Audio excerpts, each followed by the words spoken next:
আসসালামু আলাইকুম। দোয়া কবুলের গল্প। একজন ডাক্তারের জীবনে ঘটে যাওয়া এক সত্য কাহিনী। তিনি হচ্ছেন পাকিস্তানের এক অন্যতম বিখ্যাত স্নায়ু চিকিৎসক। ওনার নাম হচ্ছে ঈশান। শুধু ওনার অ্যাপয়েন্টমেন্ট পেতে হলে মাঝে মাঝে 1 মাসের মতো অপেক্ষা করতে হয় রোগীদেরকে। খুবই ব্যস্ত থাকেন তিনি। ওনাকে প্রায় প্লেনে করে এক জায়গা থেকে আরেক জায়গায় যেতে হয় চিকিৎসার কাজে। তিনি বললেন, একদিন আমি প্লেনে করে যাচ্ছিলাম। হঠাৎ করেই ঘন কালো মেঘে ঢেকে গেল সারা আসমান। বজ্রপাত, বৃষ্টি এবং ঝড়ো হাওয়া শুরু হয়ে গেল। তখন হঠাৎ করেই আমাদের প্লেনের ইঞ্জিনের সমস্যা দেখা দিল এবং সেখানের কোনো এক এয়ারপোর্টে আমাদের প্লেনকে ল্যান্ড করতে হলো। যে এয়ারপোর্টে আমরা নামলাম সে জায়গাটা ছিল শহর থেকে অনেক দূরে এবং সাথে সাথে ইঞ্জিন ঠিক করার জন্য দক্ষ কারিগর সেখানে ছিল না।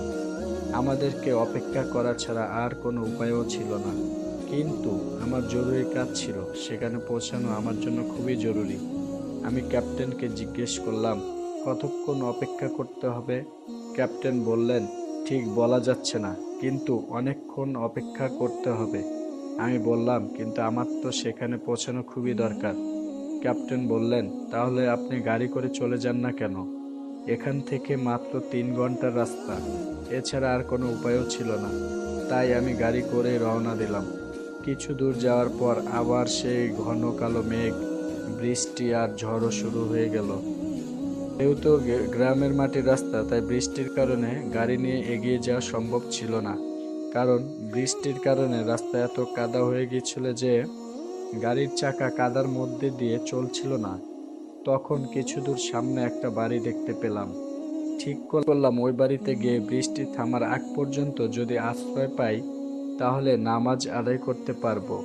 আমি ওই বাড়িতে গেলাম এবং দরজায় কড়া নাড়া দিলাম। এক বৃদ্ধা মহিলা দরজা খুললেন এবং আমাকে ভেতরে আসতে বললেন। আমি বৃদ্ধা মহিলাকে সব কিছু বললাম এবং নামাজ পড়ার অনুমতি চাইলাম। বৃদ্ধা মহিলা আমাকে ভেতরে আসতে বললেন। ভেতরের রুমে একটা জায়নামাজ ছিল এবং জায়নামাজের পাশে এক ছোট্ট ছেলে শুয়েছিল। একটু পর পর বৃদ্ধ মহিলা ছেলেটির পাশে এসে বসে দেখে যেতেন ছেলেটি কেমন আছে এবং তার পাশে বসে বসে দোয়া করতেন। বেশ কিছুক্ষণ পর আমি ওনাকে জিজ্ঞেস করলাম, ছেলেটির কি হয়েছে? বৃদ্ধ মহিলা বললেন, ছেলেটির মা বাবা কেউ নেই, আমি ওর নানি। ছেলেটা খুবই অসুস্থ। আশেপাশে সকল ডাক্তারকে দেখিয়েছি কিন্তু কোনো কিছুই হচ্ছে না।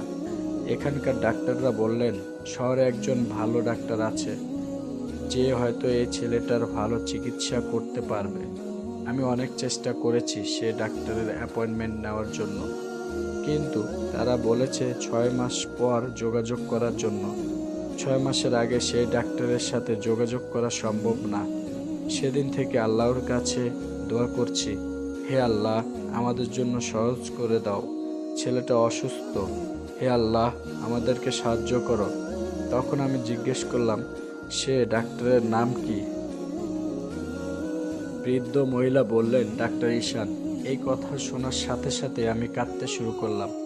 তখন আমার বুক ফেটে কান্না বের হওয়া ছাড়া আর কিছুই করার ছিল না। বৃদ্ধা মহিলা আমাকে কাঁদতে দেখে জিজ্ঞেস করলেন, আপনি কেন কাঁদছেন? আমি কাঁদতে কাঁদতে বললাম, আপনার দোয়া আল্লাহ কবুল করেছেন। শুধু আপনার দোয়া আল্লাহ কবুল করেছেন বলেই এই ঝড়, বৃষ্টি, বজ্রপাত এসে আমাদের প্লেনকে থামিয়ে দিল। তারপর যখন গাড়িতে করে যাচ্ছিলাম তখন আবার সেই ঝড়, বৃষ্টি আর বজ্রপাত আমাকে এখানে নিয়ে এসেছে। আর আপনাকে প্রশ্ন করার সাথে সাথেই বৃষ্টি থেমে গেছে। ডাক্তারের কথা শুনে বৃদ্ধা মহিলাও কাঁদতে শুরু করলেন। এই কাহিনী বলার পর ডাক্তার ঈশান বললেন, সেদিন আমি শিখেছি আল্লাহ যার ভালো চান তার জন্য যা কিছু সম্ভব তা তিনি নিজেই করেন। অবশেষে ডাক্তার ঈশান ছেলেটির চিকিৎসা করেছিলেন। একটু ভেবে দেখেন, যার জন্য লেখা 6 মাস আগের অ্যাপয়েন্টমেন্ট ছাড়া যে ডাক্তারের সাথে দেখা করাটা অসম্ভব ছিল, সেই ডাক্তারকে এত দূর একটা গ্রামে টেনে হেঁচড়ে আল্লাহ সেই ঘরেই এনে তুলেছেন যেখানে তার দরকার ছিল। সুবাহান আল্লাহ। আর এই কাহিনী যদি আসলেই বুঝতে পারেন তাহলে মনে রাখবেন, যখন যা দরকার মন আল্লাহর কাছে চাইতে ভুলবেন না। মনের মধ্যে সেই বিশ্বাসটুকু রেখে আল্লাহর কাছে চাইবেন, ইনশাআল্লাহ আল্লাহ আমাদের ন্যাক দোয়া কবুল করেন। আমিন।